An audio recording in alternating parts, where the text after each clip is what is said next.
देगा, मल्टीपल में करके देगा, ठीक है।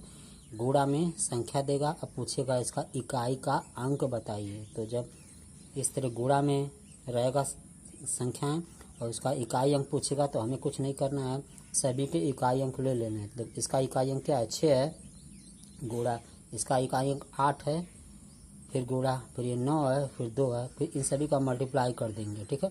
सभी का मल्टीप्लाई करेंगे, हमारा 864 आ गया। तो 864 का इकाई अंक क्या है, 4 है, तो हमारा 4 क्या होगा, आंसर हो गया। यानी कि इसका जब मल्टीप्लाई करेंगे तो इकाई अंक में क्या आएगा, 4 आएगा, ठीक है। ऐसे इसको करना है। अब देखिए नेक्स्ट क्वेश्चन जो हमारा है, देखिए ये बड़ी संख्या दी है 3527 पे 654 घात, ठीक है। इसमें इकाई अंक पूछ रहा है, क्या पूछ रहा है, इकाई अंक पूछ रहा है। तो इकाई अंक पूछ रहा है, देखिए इसे हम कैसे निकालेंगे। जब ऐसे बड़ी संख्या और घात हो ना, तो इकाई अंक हम कैसे निकालते हैं। देखिए जो संख्या है इसका इकाई अंक ले लेंगे, तो इसका इकाई अंक क्या है, 7 है ना, तो 7 को हम लिख लिए और इस पावर को इस पे लगा लेंगे, ठीक है। इकाई अंक लिखेंगे और इस पूरे पावर को हम यहाँ पे लिख लेंगे, ठीक है। अब देखिए क्या करना है कि जो पावर होता है ना, जैसे मान लीजिए बड़ी पावर है 654 है, 8000 है, 3000 है, 4000 है, ऐसे अगर बड़ी पावर है ना तो उस पावर को हम 4 से डिवाइड करते हैं। क्या करते हैं, 4 से डिवाइड करते हैं, ठीक है। तो इस पावर को हम क्या करेंगे, 4 से डिवाइड करेंगे। देखिए 4 से डिवाइड हम यहाँ पे किए हैं, ठीक है। तो 4 से जब हम 654 को डिवाइड करेंगे तो करते करते हमारा कितना शेषफल 2 आया ना। जो पावर होती है उसको हम 4 से डिवाइड करेंगे, ठीक है। और 4 से डिवाइड करने के बाद जो शेषफल बचता है, तो हमारा शेषफल कितना है, 2 है ना। तो इस 7 पे जो शेषफल बचा है उसको हम क्या करेंगे, घात के रूप में लिख देंगे। अब 7 का 2 बार गुणा करेंगे तो 7 सते 49 और इकाई अंक में क्या आया, 9 आया। तो यानी कि इस पूरी संख्या का जब हम हल करेंगे तो इकाई अंक में क्या आएगा, 9 आएगा, ठीक है। अक्सर क्वेश्चनों में इकाई अंक वाला सवाल देता है, ठीक है। अब देखिए जो नेक्स्ट क्वेश्चन है हमारा क्या है, 7 पे 65 घात गुणे 6 पे 41 गुणे 3 पर 57 घात। अब पूछ रहा है कि इन सभी का इकाई अंक बताइए। यानी जब इसको हम सॉल्व करेंगे तो इकाई अंक क्या आ सकता है, ठीक है। देखिए इसको भी जैसे ये वाले घात हम हल किए थे ना, उसी तरह इसको भी हल करेंगे। तो देखिए 7 को हम लिख लेंगे, ये 7 है, इसको यहाँ पे लिख लिए।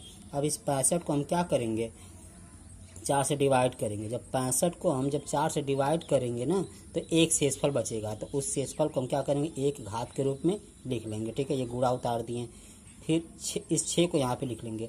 अब 41 को हम क्या करेंगे, 4 से डिवाइड करेंगे, ठीक है। 41 को हम 4 से डिवाइड करेंगे, तो जब 41 को 4 से डिवाइड करेंगे तो उसमें भी शेषफल क्या बचेगा, एक ही बचेगा, ठीक है। तो जो शेषफल बचता है ना लास्ट में, उसी को हम पावर के रूप में लिख लेते हैं, घात के रूप में लिख लेते हैं, गुणा। अब ये 57 है, पहले इस 3 को हम क्या करेंगे, आधार यहाँ पे नीचे लिख लिए। 57 को भी हम क्या करेंगे, 4 से भाग करेंगे। जब 4 से भाग करेंगे ना तो ये भी हमारा, इसमें भी शेषफल हमारा कितना बचेगा, 1 बचेगा, ठीक है। तो उस शेषफल को हम क्या करेंगे, यहाँ पावर लिख लेंगे। अब 7 का एक बार गुणा करेंगे तो 7 ही आएगा, 6 का एक बार गुणा करेंगे तो 6 ही आएगा, और 3 का एक बार गुणा करेंगे तो 3 ही आएगा। और जब इन तीनों का मल्टीप्लाई करेंगे तो 126 आ गया। तो 126 हमें मतलब नहीं है, हमें किससे मतलब है, इकाई अंक से। तो इकाई अंक कितना, अच्छे है ना, तो यानी इकाई अंक हमारा क्या हो जाएगा, 6 होगा, ठीक है।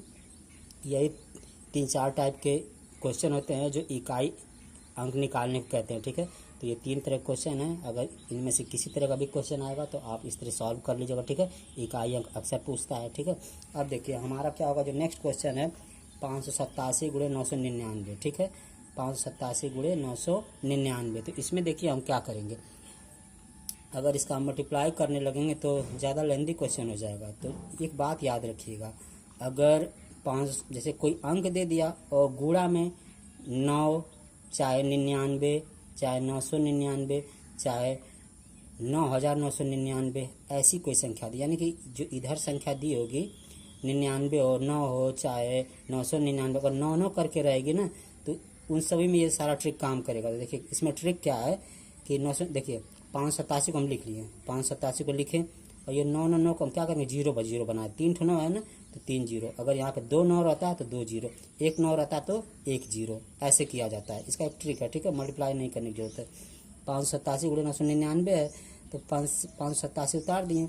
अब इस 999 को हम क्या करेंगे, 0 0 बना लेंगे, 0 0 बना लिए, फिर माइनस इसी को हम घटा देंगे, वही हमारा आंसर हो जाएगा, ठीक है। अब इसको हम घटाएंगे तो इतना हमारा आंसर हो जाएगा। तो एक बात याद रखिए, जब भी इस तरह क्वेश्चन दे मतलब कोई बहुत बड़ी संख्या दे दे, इधर संख्या दे दे और गुणा में 9 दे, चाहे 999 दे, चाहे 99 दे, चाहे 9999 दे। अगर 9 वाली संख्या है ना तो सीधे सीधे हम क्या करते हैं, इस अंक को उतारेंगे, ये अंक उतार देंगे और जितने 9 रहेंगे उतना 0 लगा देंगे आगे। ठीक है, 587 था, 3 9 था ना, तो 3 0 क्या किया हम उतार लिए। ठीक है, अब क्या करेंगे, इस जो ये संख्या थी इसी को हम क्या करेंगे, घटा देंगे।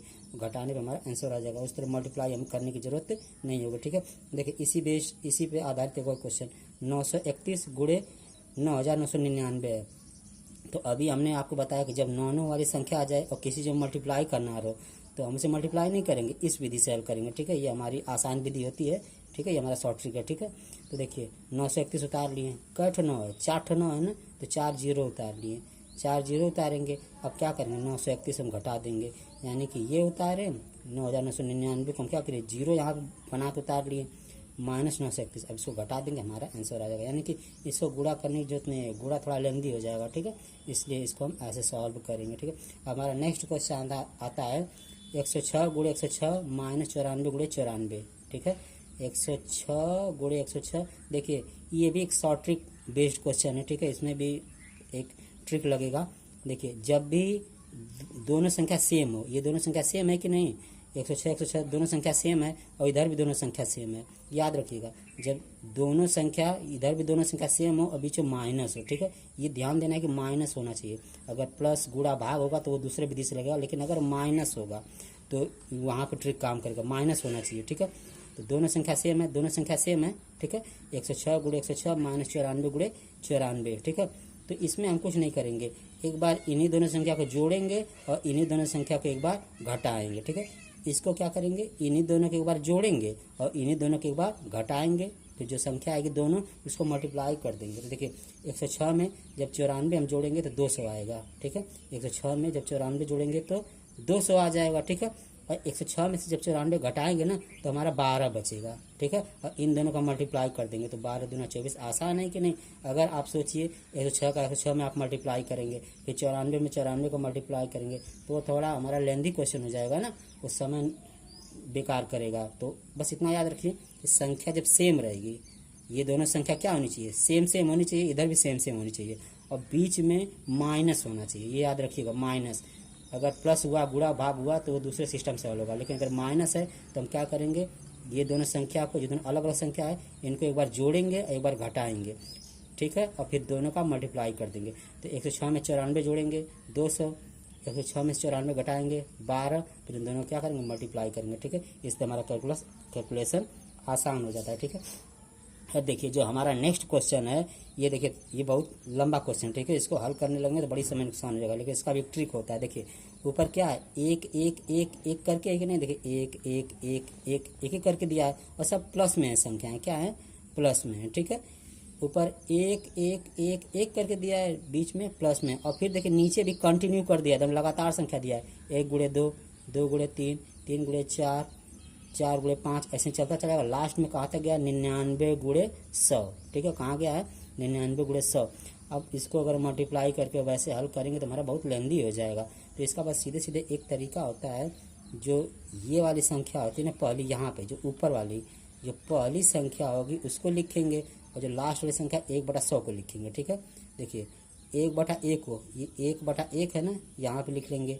ठीक है, मान लीजिए यहाँ पे 1/1 लिख लेंगे। ठीक है, ये पहली संख्या 1/1 और लास्ट वाली संख्या 1/100 को हम क्या करेंगे, घटा देंगे, हमारा आंसर आ जाएगा। ठीक है, 1/1 लिख लिए, फिर माइनस लगा दिए, घटाना रहता है। ठीक है, और लास्ट में क्या 1/100 बच रहा है ना, 1/100। अब इसको हम सॉल्व करेंगे तो 100 एक कम 100 और 100 में से घटेगा तो 99/100, ये हमारा आंसर हो जाएगा। ठीक है, यानी कि इसमें बस आपको तरीका याद रखना है कि देखिए 1 1 1 ऐसे कुछ होना चाहिए और 1 गुणे 2, 2 गुणे 3, यानी क्रम से संख्या होनी चाहिए। क्रम से संख्या है तो हम क्या करेंगे, बस पहली संख्या 1/1 को यहाँ पे लिख लेंगे और 1/100 को लिख लेंगे। ठीक है, अब इसको जब हम सॉल्व करेंगे, यानी कि 100 एक कम 100, 100 में से 1 घटा तो 99/100 हो जाएगा। ठीक है, ये हमारा आंसर होता है। अच्छा, यही मान लीजिए यही संख्या रहता है, यहाँ पे हमको बीच में कह देता कि 1/55 गुणे 56। जैसे कि मान लीजिए यहाँ पे ये जो संख्या दी है इसके जगह हमें दे देता, इसके जगह 1/55 दे देता, तब कैसे सॉल्व करते। तो लास्ट वाली संख्या हमारी क्या होती है, जैसे कि यहाँ पे 1/1 तो पहला लिखबे करेंगे, लेकिन अगर इसके जगह ये लिखा होता तो 1/55 होता है ना। तो देखिए अब हम बस 1/100 लास्ट में था, लेकिन यहाँ पे क्या हो जाएगा 1/56 होगा, यानी यहाँ पे हम क्या करते हैं 1/56 लिख के इसे सॉल्व करते हैं। तो देखिए हमारा कितना हो जाएगा, अगर मान लीजिए इसको ऐसे ही लिखते हैं 1/1 माइनस 1/56 हो गया। अब 56 है कम 56 में से 55/56। तो देखिए इससे एक चीज़ और आपको समझ में आ रही है कि अगर 1 करके दिया है 1 2 2 3 3 4 अगर क्रम संख्या दी है ना, तो कुछ नहीं करना है। ये जो 1/100 है ना, 100 को तो नीचे लिखेंगे, इससे एक संख्या कम कर देंगे। तो 100 को हम नीचे लिखे और इससे एक संख्या कम करें तो 99 हो जाएगा, ठीक है। अब मान लीजिए यहाँ इसके जगह 1/55 होता है, तो कुछ नहीं, ये 56 को हम नीचे लिखेंगे और इससे एक संख्या क्या कम होती है 55 होती है। यही हमारा सोल्यूशन हो जाएगा, ठीक है। ये सारे question super TET C TET में ऐसे ऐसे क्वेश्चन में अक्सर पूछे जाते हैं, ठीक है। और भी अन्य परीक्षाओं में ये क्वेश्चन पूछे जाते हैं। धन्यवाद।